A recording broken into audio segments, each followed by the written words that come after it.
destroy me and you can't let them do that to you. So pull yourself together. So we protested in the death chamber.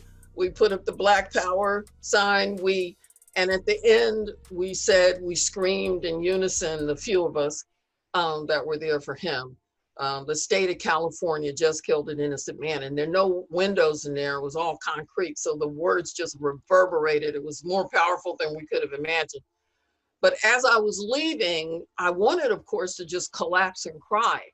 But Stan, as you say, Reverend Jackson, how they can talk to you from the grave. He was dead at that point, but I heard his voice say to me, "You represent me. You don't collapse, you stand up." And I had probably the best posture I've ever had in my life. The way I walked out of there saying, okay, in my head, I was like, I represent Stan. Cry when you get home, not now. So Stan was executed, and illegally, given that it was cruel, it was ruled to be cruel and unusual punishment, the way that, of course, any kind of execution is cruel and unusual, but even within the law's definition of what happened to him, the torture and the botching of the execution made it even more cruel and unusual. So I saw the state of California kill Stanley Tookie Williams. I then fast forward almost 15 years later, and I see George Floyd killed by a government, somebody representing the government. I see him executed, lynched, executed, and it triggered my death chamber experience. And it was, and so I only could watch it once. I could not. Anytime I had to put it on mute, I had to walk away. I couldn't do it. I couldn't do it again. I learned a tremendous amount from Stan. But one of the big lessons is everybody assumed that I helped him so much with his redemption. But what I can honestly say is he helped to me with my own redemption every bit as much as I contributed.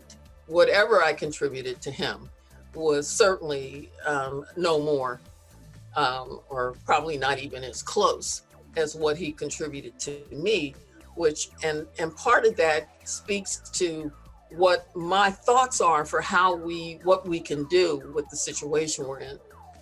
So where I am now in watching what has transpired, I agree with the Reverend.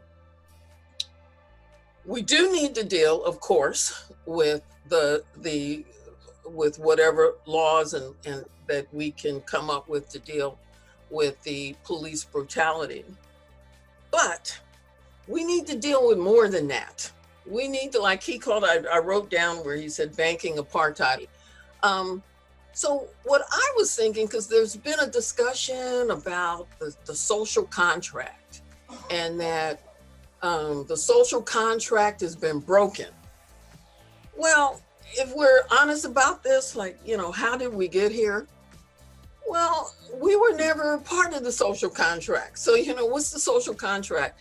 Well, it's sort of the values that a populace or a citizenry has that says, okay, if you will give me these things, we'll give you consent to govern us. And but the problem was our concerns weren't part of it. And so we were sort of we were reacting to the way we were being treated by that social contract, and the dominant culture was projecting. We were a part of it, but we were a part of it based on what they wanted, how they wanted us dealt with, how the majority or ruling class wanted us dealt with. But we need a new social contract, but we need to be a player this time. And to fall back on the parlance of the gangster class, who I know well now from my research, 27 years of research, we need to be players. And my position is, no more asking, no more begging to be players. No, we are players. Let us claim our status at this point. Just no more equivocating. And let's work on a new social contract. And this time, having learned our lesson, that puppy needs to be in writing, all of it, not the part that's, well, the Constitution.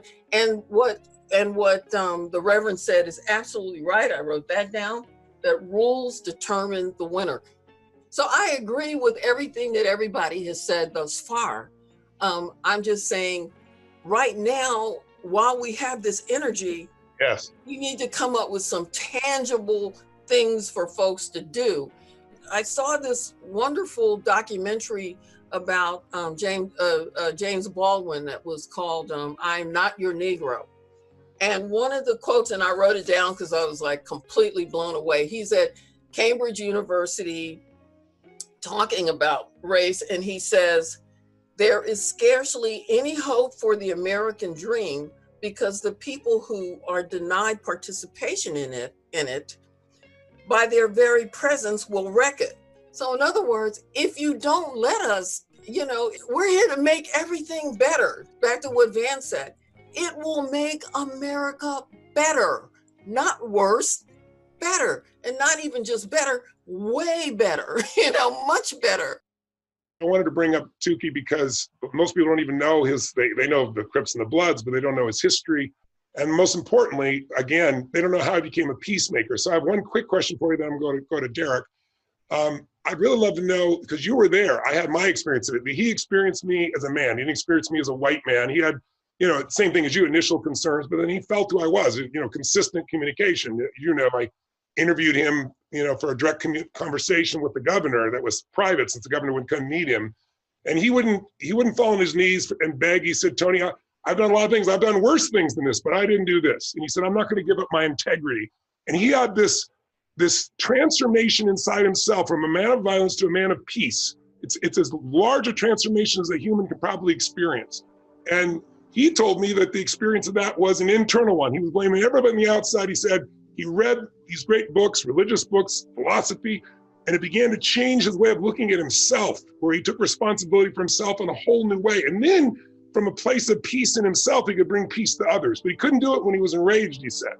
And so very much like Martin Luther King's approach, right, in terms of peace being the approach. So tell me, can you tell us two things? One, how did Stan go from the man he was to the man he became, the man you judged, and by the time you met him, he was a different man who literally touched the world? And secondly, what would Stan want to happen now in the midst of all this? Okay, so